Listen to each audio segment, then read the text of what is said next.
Man, Julie, in the last few weeks we've been to China with the panda bears, London with the world's largest clock, and Brazil with the tall statue of Jesus, and so much more. You know, Steve, we've traveled all over the world. I almost feel a little bit dizzy just thinking about it. Woo! I wonder what exciting place we get to fly to today! Julie, you better perk up. You do not want to miss today's adventure. You're right. Before we get questing, we want you to get ready for our next adventure for this week. But one important travel hack we, need to bring up is snacks. Snacks? Yep. You're speaking my language. And we want you guys to shout out what your favorite snack is. Ooh. Julie, would you want to play a Would You Rather game? With snacks? Yeah. So we're gonna put 2 snacks up on the screen side by side, and you'll tell us which snack you prefer. When we put them up, take a second to look at the screen and we'll take a vote by cheering. So KE friends, which snack do you prefer?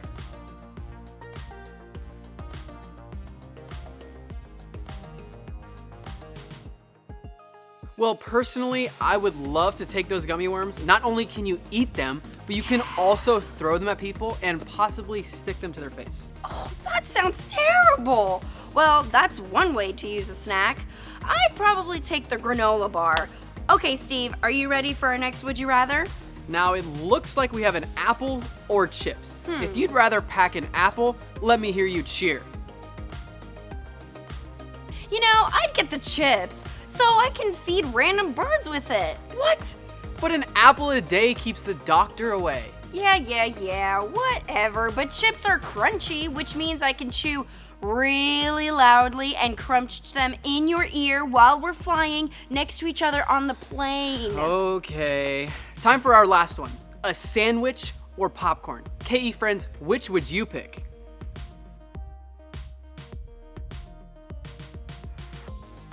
I love sandwiches. I'd go for that one. Me too. You can never go wrong with a good sandwich. That's right. Hey, KE friends, that was a lot of fun. And I would take any of those snacks over that 100-year-old egg that you ate on the last trip to Asia. Yeah, that thing gave me the worst gas ever. But it sure was tasty. Ew. Hey, speaking of plane ride, it's almost time for us to get going. And of course, we've got some travel tunes ready for you. That sure was smelly when you did that. But since you love popcorn, I do have some here. I missed. Oh, I missed again. I forgot my snacks. Can you toss some of that my way? I guess. Oh! Oh! Well, KE friends, let's jump into worship.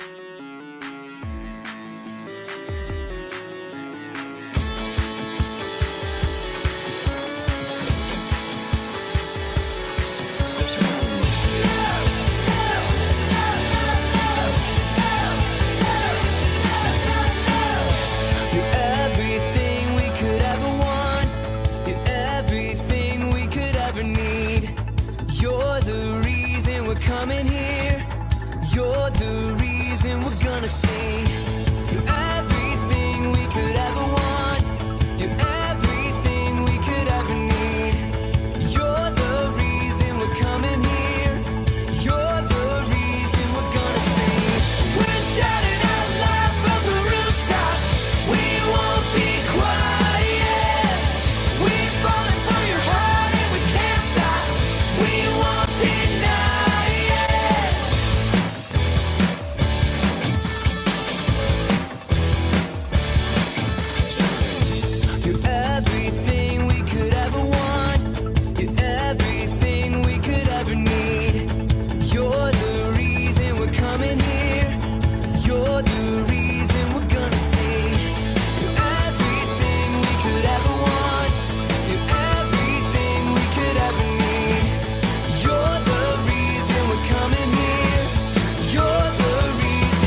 has fallen, when fear is coming, still you're calling me.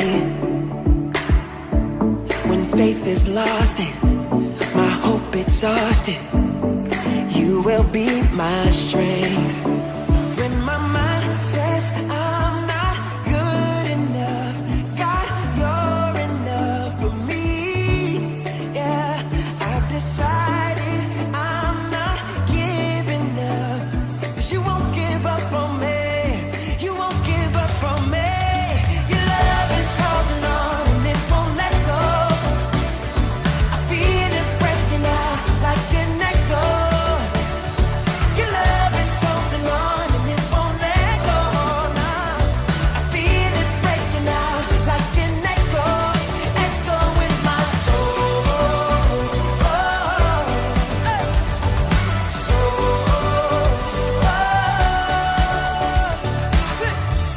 In every season, you keep repeating promises to me. Whoa, now there's no stopping what you have started until it is complete. When my mind says I'm not good enough, God, you're enough for me. Yeah, I decided I'm not giving up, 'cause you won't give up on me. You won't give up on me. Your love is holding on and it won't let go. I feel it breaking out like an echo. Your love is holding on and it won't let go. No, I feel it breaking out like an echo, echo in my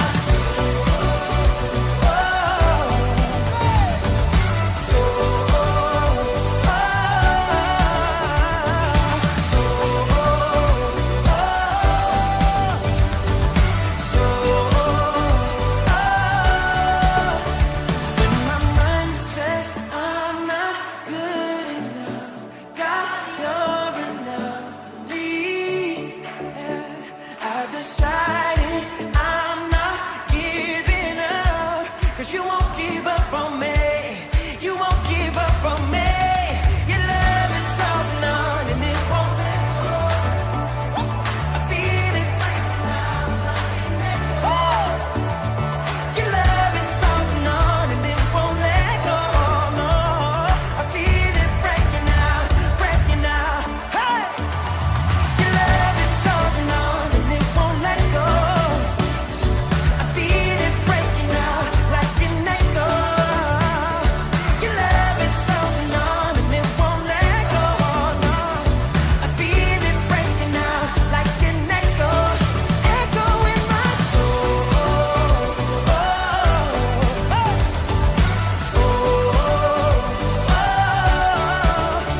In my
Whoa, are you seeing what I'm seeing? This place is really cool. there are so many cactus plants and the water is beautiful. Man, I want to go climb that mountain. Steve, I don't recommend you doing that. We need to figure out where we are first. I know where we are. We're on top of a mountain, and there's cactuses behind us. No, silly. We need to find out what country we're in. Oh, I don't know that. Probably one with a mountain and cactuses behind us. Very funny, Steve. While those are some helpful clues, Juan has some better ones. Let's check in with him.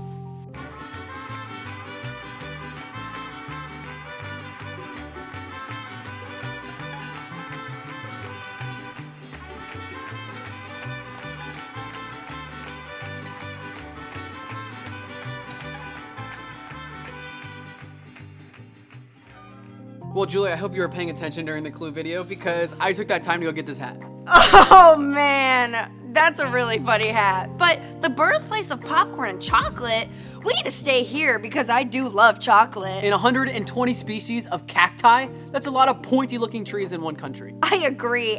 And now, have you changed your mind about climbing that mountain, Steven? Si, señora.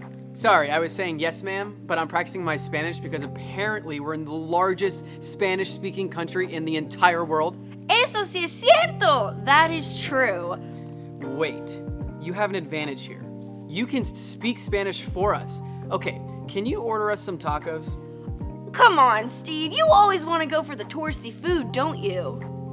Well, let's let our KE friends guess where we are. Where do you guys think we are? I think we're in your hometown of Colombia. So close. Colombia is actually closer to Brazil, which is where we traveled to with Gabby first, than it is to Mexico. But we're actually in Mexico. Arriba! Let's check back in with Juan. Hola, mis amigos. Yo soy Juan Around, your highest quester investor for all your global adventures. And today, you've arrived in Mexico. This place is beautiful, as you can already see. But wait, do you feel that? That slight sinking feeling? You're not just imagining things. Nope. Mexico is actually sinking at the rate of 6 to 8 inches every single year. That means Mexico will be completely underwater one day. Never fear while you're here though, because scientists predict that it'll be a couple hundred years before that happens. So you've got plenty of time to build your submarine. Until then, why don't you enjoy some chocolate? Mexican chocolate has quite the spice. Not your thing? No worries. There's plenty of popcorn to go around. Before it was your favorite movie theater snack, the corn kernels got poppin' here first. Still not your deal? Maybe a 150-pound tamale would hit the spot. Mexico is not just known for their love of food, but also dogs. This country loved a certain tiny dog so much that they named it after the great state of Chihuahua. Now that's a cute little guy. They should have named the whole country after him. Well, let's not forget Mexico's amazing pottery. If someone says they're continuing the family business, they're probably talking about the art of making clay pots. Those pots are used for everything, from cooking to even decorating churches. But that's not all you'll find while you're here. There are many sports you can play during your visit. Among the most popular are soccer, baseball, and even, are you ready for this? Are you ready for this? Bullfighting. Ole! To make your time in Mexico even more special, of course we have a souvenir for you. You can find them at coordinates. Wait, I've been brushing up on my Spanish. Let's give this a try. The coordinates are 23 norte y la de la noche es bueno barrito. Maybe I should keep practicing. Either way, we've loaded them into GeoQ just to be on the safe side. Here are some clues of what you're questing after today. They're not hard to come by, they're everywhere to be found. Each one is uniquely crafted and made by hand. And the final clue, it's nice to have on hand because it has many uses. Make sure you log it when you find it. Okay, well those are some pretty good clues as far as They our were. souvenir. But before we figure out what our souvenir is, I really want that taco I told you about earlier. We are in the middle of nowhere, and I don't know how we're going to get food. Don't worry about it. You know, Steve, have you ever thought about asking God for that? For a taco? What do you mean? Well, we can tell God anything we want, and if you're hungry, you can easily pray to Him and have faith that He will provide in His own way and timing. Well, I've never thought about it that way. Remember Elijah and how we were talking about him last week? I do. Well, I have another story for you. He was able to help a widow out, and she was able to feed her family. They were starving, kind of like you are right now with wanting that taco. You know what? Better yet, let me show you. Elijah the prophet spoke to Ahab, the evil king of Israel, and gave him a message. There will be no dew or rain for the next few years unless I command it.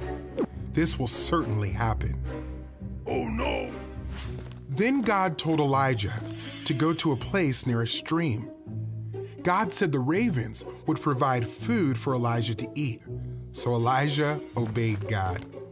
The ravens brought him bread and meat, and he drank water from the stream. After a while, the stream dried up because there was no rain in the land. Then God told Elijah to go to a small village. God said a widow in the town would provide for Elijah, so Elijah obeyed God. When Elijah got to the gate of the city, he saw a widow gathering wood. He called to her, "Please bring me a little water so I can drink." As she went to get it, he added, "Please bring me a piece of bread too." But the women told Elijah, "I don't have bread.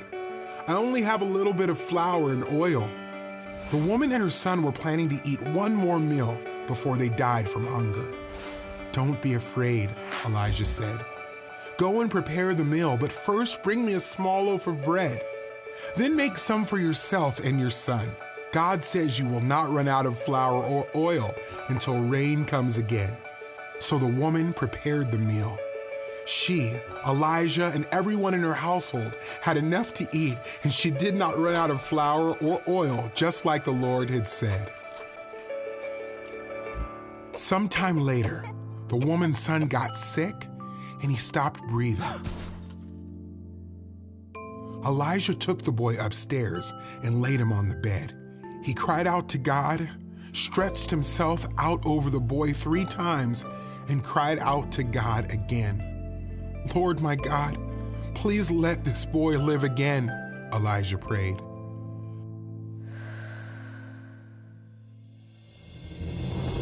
The Lord listened to Elijah, and the boy's life came into him again. He was alive. Elijah led the boy to his mother. She said to Elijah, "Now I know you are a man of God, and the Lord really does speak through you." God miraculously provided through Elijah to give food to the widow and life to the widow's son. Many years later, God miraculously provided through his own son, Jesus. Jesus is greater than Elijah. In Jesus, God provides salvation and life to everyone who trusts in him. Steve, isn't it amazing how you can talk to God at any time? I love how in this story, God used Elijah to help someone that was in need. It really was amazing to me how not only was she starving, but her son was too. Elijah was there to encourage her to have faith. You know what, KE friends? I've learned it is so important for us to remember that we can always talk to God. And we can always share what we're struggling with. It could be that you're trying to practice for the soccer team. It could be that you want to have more patience with your brother or sister. Or even that you need wisdom on what to tell a friend who is making bad choices. It's important to pray to God for him to help you and to provide. Or it could be that you don't have enough ingredients to make the best taco. It's important to always set aside time to give those troubles to God because He is our provider. Also, a provider is someone that provides something. And you know what? God is about to provide for us, Steve. Is it my taco? No. Well, maybe later. You'll get that taco eventually, I'm sure. But right now we get taco shells. You're going to give me taco shells?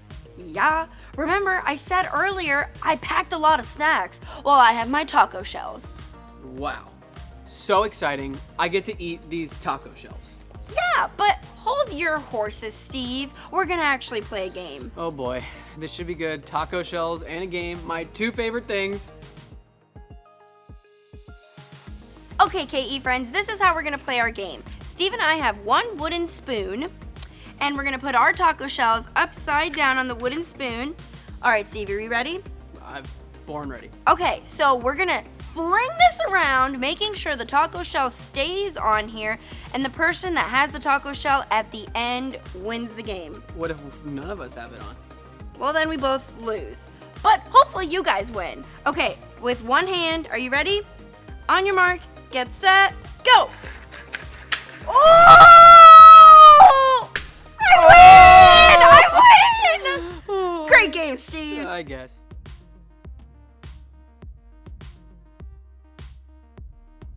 Well, that's a game I've never played before, and I'm sure I made that pretty obvious. But it was really epic, wouldn't you say, Steve? I guess. The flying, the taco shells, the battle, the victory! It was pretty fun. But I will say, I think it's time we start praying for that taco because I'm starving. I agree. And I noticed you mentioned the victory. Let me guess, you prayed to God before the game, didn't you? Of course I did. I pray to God before I face anything. That is an amazing habit to have, since He is our provider. He sure is, and here's the thing. I try to pray to God about everything, but trust that He knows best. He is so powerful and can answer any prayer. I know that sometimes there are people that are on both soccer teams that are praying that they can win. Maybe God knows that the best thing we could learn in that soccer game is how to treat others kindly or to be a good sport. I love that. God always knows what's best, and we just need to trust Him. KE friends, this is the last time we will get to check back in with Juan. Let's see what the souvenir is. Maybe it could be that taco you've been praying for. I hope so. Perfect. For real though, so many uses. Before my bebida was in there, which is Spanish for drink, this was just a pencil holder, and now, refreshing. You know, I'm so glad you found the jar because it has a very special story that goes along with it. I mean, what would a souvenir be without a great story? This one is from the Bible and is about a prophet named Elijah who God would drop special messages on for the people to hear. One day, God told Elijah to go to the valley near the Jordan River. Elijah didn't mind, but he wondered, what's there to eat? Did he need to bring a lunch or what? God let Elijah know that he didn't need to worry about his next meal because he could drink from the brook and get this, ravens, they would be delivering his food. Elijah took off towards the Jordan River, and sure enough, the ravens brought him an awesome meal every morning and night. Too bad they couldn't bring him a pepperoni pizza. Hi. Yeah, Ravens? I'd like to order a large pizza with extra cheese and pepperoni. Yeah, and a side of breadsticks. Okay, thanks, bye. Things were great, but there was just one problem. It hadn't rained for a long time, and eventually, the brook was bone dry. What was Elijah gonna do? This could have been a big problem for him, but he knew that God always provided for what he needed. And without fail, God told Elijah to leave the valley and go to another town where he would meet a widow. She would take care of him from there. Elijah obeyed, and just like God said, there she was, gathering sticks. So Elijah walked up to her and asked her if she could bring him a jar of water. As she walked away to get his drink, Elijah then asked her for a piece of bread too. Ya boy needed to grub. The widow told Elijah that she didn't have any bread and only a small bit of flour and a drop or two of oil.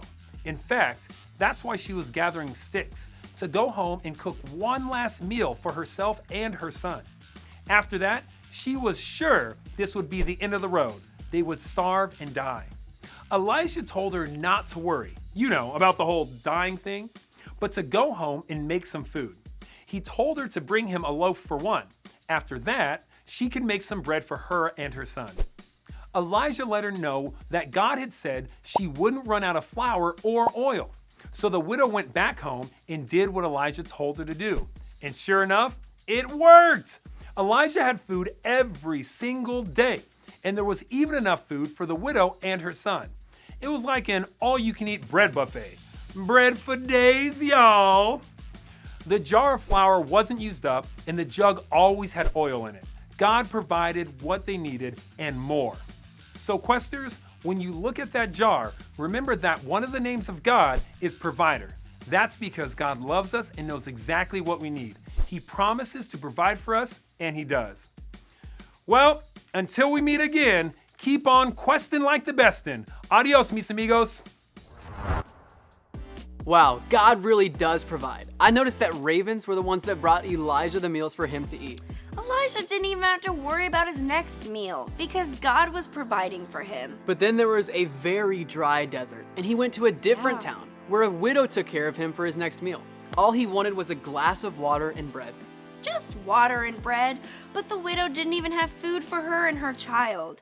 He told the woman, "You won't run out of food because God is our provider." Julie, I love that not only does this story really show the widow's kindness by sharing her food, but it also reminds us that God will always provide no matter what. I'm so happy that God knows everything that we will ever need and that he provides for us. It is so amazing that he knows what we need before we do. That is so true. He gives such great blessings on us all the time. Yep. And that brings us to our Need to Know for the day. KE Travel Buddies, stand right where you are and repeat after us. I'm excited. God is my provider. My provider. You know, Steve, that was pretty good.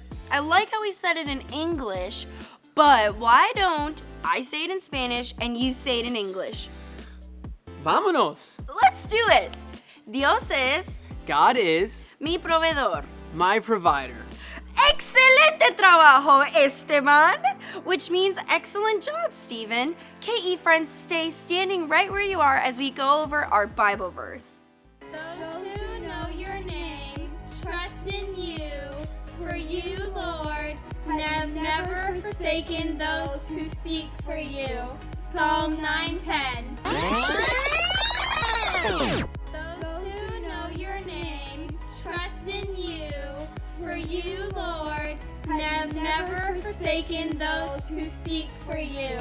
Psalm 9:10. Those who know your name, trust in you.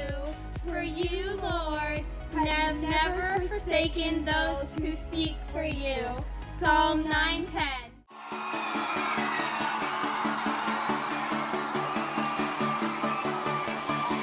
Staring into your eyes makes my heart come alive.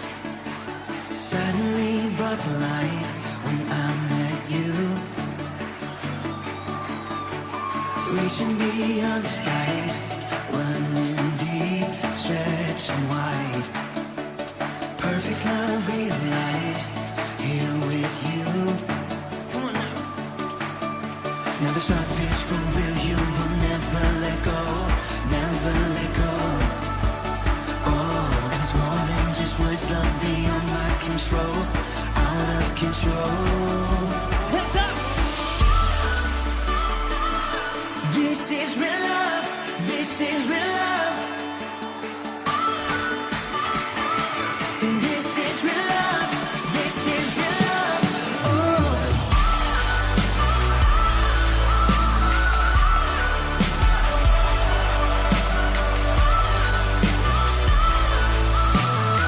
Come on, let's say you're pulling me closer.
into your eyes makes my heart come alive. Suddenly brought to life when I met you. 1, 2, 3, jump! This is real love. This is real love. This is real love. This is real love. Oh.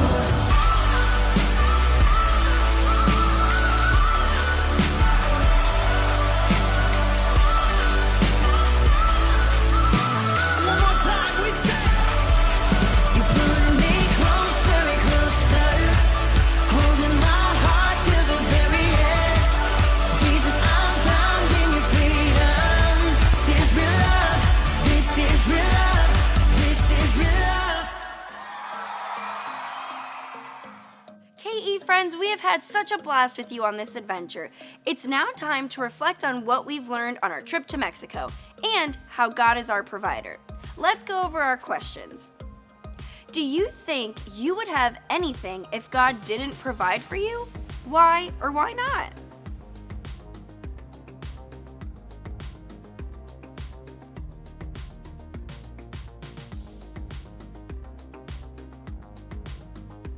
Our second question is, God knows everything. So why is it important for us to pray for things anyway?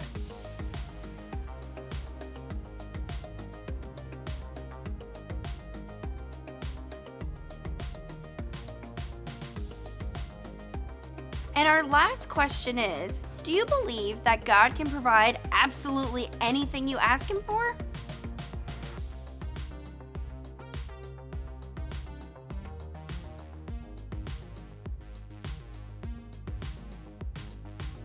Another awesome part about our friendship with God is praying to Him. That's right, Steve. God is always here for us, just how He was there for Elijah and the widow. Let's bow our heads right now and pray together. Dear God, thank you for showing us more about who you are. We are so thankful that you are our provider. Thank you for knowing what we need even before we know how to ask for it. Help us to remember that you will provide for us always. We know that because of this, we don't have to worry about anything. We love you. Amen. Wait, I have a brilliant idea. Okay, Steve, stay right here. Don't climb the mountain. Have fun with the cactuses. I'll be back. I'll be back. Now that she said that, I really want to climb the mountain. 1 second. I think I'm gonna go climb. Okay, I'm back. Oh, okay. Whoa. I said no climbing the mountain. That's dangerous. Okay, so I kind of felt bad that I beat you at your game earlier, so I'm calling for a rematch. Here's this. Okay. This is a mistake. No. So all we need is the filling for these tacos, since we have the shell. You're right. Well, maybe that right over there, that's our answer to the prayer, because it can get us some real tacos, and I really need some tacos. I love that because God always provides in the best way that He knows best. Is it all right if we catch that ride and I beat you at this game later? I'm starving. You wish that you could beat me, but yes. Let's catch that ride. Okay, let's go. Wait. Guys, I forgot to tell you that next week we'll be traveling in time. You don't want to miss it. Well, I gotta go catch that ride.